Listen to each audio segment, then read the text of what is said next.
Professora Valdiana Gomes, leitura e interpretação textual para vocês, tá certo? A gente começa a nossa videoaula de hoje, né? E a indicação é realmente o livro Português e Linguagem, tá certo? E a sua agenda, né? Para que você possa fazer anotação, não ficar nada pendente, nenhuma agenda atrasada, tá certo? Para que a gente possa estar concluindo as nossas atividades, né? No tempo e na semana destinadas, tá certo? E para início da nossa aula de hoje, a gente começa com a nossa acolhida, né? Nossa acolhida virtual, nossa acolhida em tempo remoto, tá bom? E eu trago para vocês o texto Ter esperança é esperar com fé. Espere, acreditem, esperem com fé, logo, logo tudo isso vai passar, a gente vai se encontrar, a nossa escola vai estar aberta, vai nos receber, sempre incentivando, aquecendo os nossos corações para os valores humanos, valores vicentinos, tão importante a nossa existência humana, tá bom? Então, vamos à leitura do nosso texto. Ter esperança é esperar com fé, não humano. Sabe qual é a melhor definição de esperança? Esperar com fé. Esperar que os sonhos se realizem, apesar dos contratempos. Esperar com paciência, mas não esperar parado, tá bom? A esperança é o que nos faz, em meio à tempestade, abrir o nosso guarda-chuva colorido. A esperança é ver apenas pequenos pontos de luz na escuridão, mas deixar-se iluminar por completo. A esperança é ter forças para tentar outra vez, mesmo quando o mundo lhe diz para desistir. Ter esperança é ter a coragem de criar expectativas positivas. É pensar que sempre haverá uma saída. É saber que não há mal que dure para sempre. Quem tem esperança sabe que a qualquer momento coisas boas podem acontecer. É o impossível se tornar possível, porque somente no coração em que há esperança acontecem milagres. Manter a esperança viva é a maior prova de força que uma pessoa pode dar a si mesmo, tá bom? Então, a gente inicia, né, a nossa aula com essa mensagem de fé, de esperança, tá certo? E a gente vai à notificação aí da agenda, né, de hoje. E a gente começa com a correção da página 114 do livro Português Linguagem, tá certo? Então, vamos à correção da atividade. Vamos lá. Espero que vocês tenham lido o livro, lido o texto, o amor por entre o verde, estar numa festa cheia de gente e sentir-se só. Sair com os amigos para se divertir, mas tinha a sensação de que falta alguma coisa para tudo ficar bem. O que será isso? Chatice, carência, autopiedade, solidão? Ou será a falta que nos faz uma pessoa ainda desconhecida, perdida na multidão? Então, o texto, né, vocês viram, é de Vinícius de Moraes, tá certo? E eu espero que vocês tenham gostado, né, da leitura. Vamos agora à correção. Não é a resolução, é a correção, tá bom? Compreensão e interpretação. Primeiro, o texto narra uma cena do cotidiano, presenciada pelo narrador. Qual é essa cena? Aí, ele vê um casalzinho de adolescentes que sempre vai namorar sobre a pequenina ponte da balustrada branca do parque, né? E de onde o narrador vê a cena? Ele vê a cena de sua janela. Está lá no texto. Qual é o tempo de duração de cena vista pelo narrador? Alguns minutos. Que relação há entre o título do texto e a cena vista? O amor juvenil, visto e descrito pelo narrador, acontece no parque, em meio ao verde das árvores. Aí, observe esses trechos do primeiro parágrafo. Os rostos a se buscarem a todo momento para pequenos segredos, pequenos carinhos, pequenos beijos. São, na sua extrema juventude, a coisa mais antiga que há no parque, e as momices e brincadeiras que se fazem dariam para escrever todo um tratado sobre a arqueologia do amor, pois tem uma tal ancestralidade que nunca se há de saber quantos milênios repontam. O que a repetição da palavra pequenos no primeiro texto expressa sobre o relacionamento do jovem? E você pode colocar, que expressa delicadeza, ternura, gentileza, Que figura de linguagem se verifica em, na sua extrema juventude, a coisa mais antiga que há no parque, A antítese, o contrário, Se os namorados são jovens, como se pode explicar a afirmação de que suas brincadeiras dariam para escrever um tratado sobre a arqueologia do amor? Aí, apesar dos namorados, no caso, serem muito jovens, as momícias, as brincadeiras deles se repetem há milhares de anos, Já que todo casal jovem apaixonado, independente da época, é como se eles fizessem as mesmas coisas, repetissem os mesmos comportamentos, tá bom? Observe que o terceiro parágrafo se inicia por uma travessão. Nele e no quarto parágrafo, o narrador faz indagações, né, e reflexões acerca do amor. Com quem o narrador fala? Ele fala consigo mesmo, tá bom? O que ele põe em dúvida? Põe em dúvida a continuidade do amor entre os jovens. Que a expressão usada pelo narrador mostra que ele não se sente capaz de dar resposta às suas indagações? A expressão é em vão, né? Nessa expressão a gente percebe. No penúltimo parágrafo, o narrador esquece o casal e faz uma reflexão sobre as relações amorosas das pessoas em geral.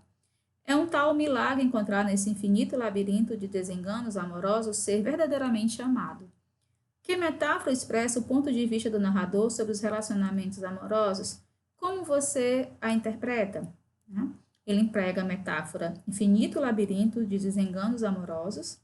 Então, tentar encontrar o ser amado é como caminhar em um labirinto, né? Pois muitas vezes as pessoas se perdem nessa busca e não alcançam o objetivo.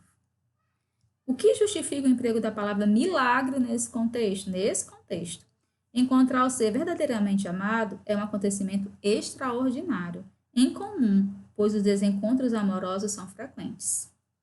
Considerando o texto quanto ao tema, tempo e espaço, assim como quanto ao seu caráter reflexivo, conclua: a que gênero ele pertence? Ele pertence ao gênero crônica. Depois de refletir sobre o relacionamento amoroso, o narrador volta a olhar para sua bem-amada, como se nunca tivesse visto antes, e exclama: é ela, Deus do céu, é ela. Por que o narrador tem a sensação de descoberta ou de redescoberta da mulher amada? Aí você vai pensar, né? A observação do casal de namorados e a reflexão sobre o amor fazem com que o narrador tenha uma espécie de revelação, isto é, passe a ver as coisas de modo diferente, mais intenso e profundo. Daí reconhecer que a mulher amada é um milagre em sua vida. Que palavras ou expressões revelam o desejo do narrador de que seu amor seja eterno? Gostaria que morrêssemos juntos e fôssemos enterrados de mãos dadas. Nossos olhos indecomponíveis ficassem para sempre abertos, mirando muito além das estrelas. Bonito, né? Interprete a última frase do texto. O que os olhos podem ver muito além das estrelas? Aí você vai, né, ver o que vocês acham, que pode ser, os olhos podem ver não apenas a aparência, né, o que está ao alcance dos olhos, mas o interior da pessoa, a sua essência, o sentimento que a pessoa tem por você, o carinho, a atenção, né, que diz muito mais do que a aparência, tá bom? Aí nós vamos para a linguagem do texto, que é uma outra possibilidade, um outro olhar de lermos e interpretarmos o texto em questão. Observe as palavras destacadas neste trecho. Ela é uma menina de uns 13 anos, o corpo elástico metido num blue jeans e num suéter folgadão. Qual o sentido da palavra uns e uns 13 anos? Quer dizer o quê? Aproximadamente. E o sentido de corpo elástico? Acho que fino e flexível, né? Por que a expressão blue jeans foi grafada em itálico? Porque é um estrangeirismo, tá certo? Uma expressão proveniente do inglês, tá bom? Hoje as pessoas usam, né, o jeans normalmente, sem nenhuma preocupação. Que efeito de sentido tem o aumentativo na palavra folgadão? Né? O aumentativo acentua o aspecto folgado, largo, né, de roupa mesmo, tá bom? Aí na página 116. No segundo parágrafo, o narrador diz: eu os observo por um minuto apenas. Na sua opinião, ao empregar a expressão por um minuto apenas, o narrador pretende, de fato, precisar o tempo de sua observação? Justifique. Não, né? Não é que ele queira dizer o tempo exato. Na verdade, ele pretende dizer que observa o casal por pouco tempo. Isso é, apenas por um instante. De onde está, o narrador não pode ouvir os namorados. Entretanto, compreende tudo o que acontece por causa de outras linguagens com que se expressam. Quais são essas linguagens? Justifique sua resposta com elementos do texto.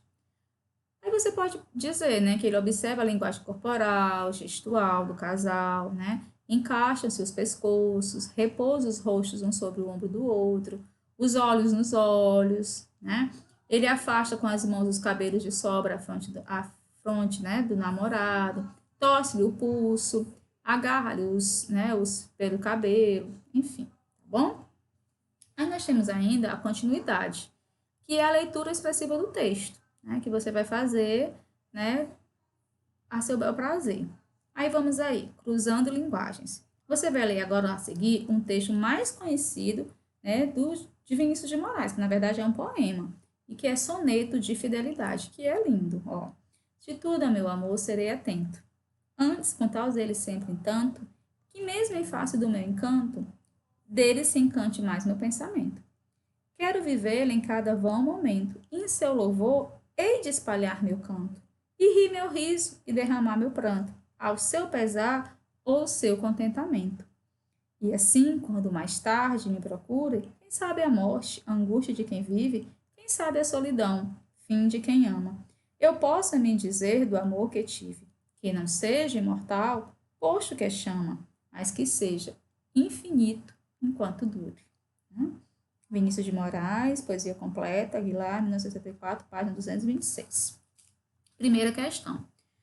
Com inversões na estrutura sintática das orações, a primeira estrofe do poema situa o tema abordado, a fidelidade. A. Troque ideia com os colegas e reescreva os 2 primeiros versos do poema, colocando-os na ordem direta. Como é que você vai fazer, né?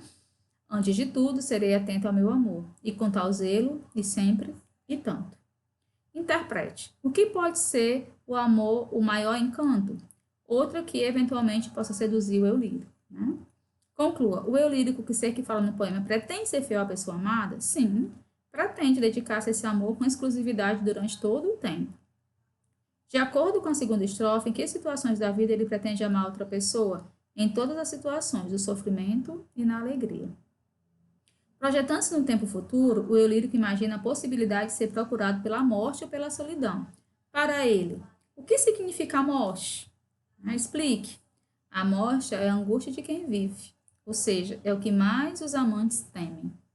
E a solidão? Explique. A solidão é o fim de quem ama, ou seja, é o que aniquila o amante, mas que não pode viver sem a pessoa amada. Na última estrofe, o lírico define o que é o amor, com base em sua experiência pessoal, de acordo com os 2 últimos versos do poema. A. O amor dura para sempre? Não. O amor é uma chama, logo, ele é intenso, mas pode se apagar. B. Explique a oposição de ideia e o conceito de amor e fidelidade que há no último verso. No último verso há um paradoxo, tá certo? 2 ideias antagônicas, contrárias, né? Que aparecem unidas. Infinito, enquanto dure. A palavra infinito foi empregada com valor qualitativo e não temporal. Assim, no ano para o eu lírico, fidelidade é sinônimo de entrega total, mesmo que numa relação passageira. Em outras palavras, enquanto o amor durar, o eu lírico pretende viver só para ele de forma dedicada e intensa. Compare o poema à crônica, O Amor por Entre o Verde, de acordo com o ponto de vista do narrador da crônica. A. Os jovens estão vivendo um relacionamento infinito enquanto dura, sim ou não? Sim. Eles estão completamente voltados apenas para si mesmos, para os seus sentimentos, sem imaginar que no decorrer da vida o amor entre eles pode acabar. O relacionamento dele com a mulher amada é infinito enquanto dura ou tem a perspectiva de durar para sempre? Tem a perspectiva, né, de durar para sempre, tá certo? Mas possa ser que ao longo da vida, né, esse sentimento aconteça por outra pessoa com a mesma intensidade colocada pelo poeta. Bom? Então, pessoal, né, a gente faz aí agora, né, uma análise, tá certo, do gênero crônica, tá bom? Que é importante, né, para que você possa fazer a sua outra atividade que vai ser proposta. A gente diz que é um texto narrativo curto, com poucas personagens. As personagens não têm um aprofundamento psicológico e são apresentadas em traços rápidos. O cronista explora temas do cotidiano. O enredo apresenta poucos fatos e eles acontecem em um curto espaço de tempo. É importante que você se atente a isso, tá certo?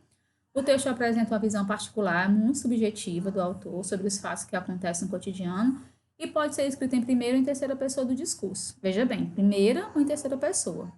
O autor procura dar um tom específico para a sua crônica, humorístico, crítico, satírico, irônico, reflexivo ou ainda de protesto, tá certo?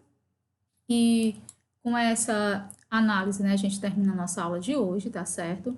Eu peço para que você faça atividade, né, que você leia o texto indicativo para a aula, que é o brilho do consumo, tá certo? E que depois anote as respostas na página, no seu caderno das páginas 142 e 143, com com calma, organizado, colocando a data, a indicação da página, conforme a gente faz na aula presencial. Caprichem na letra, não tenham preguiça.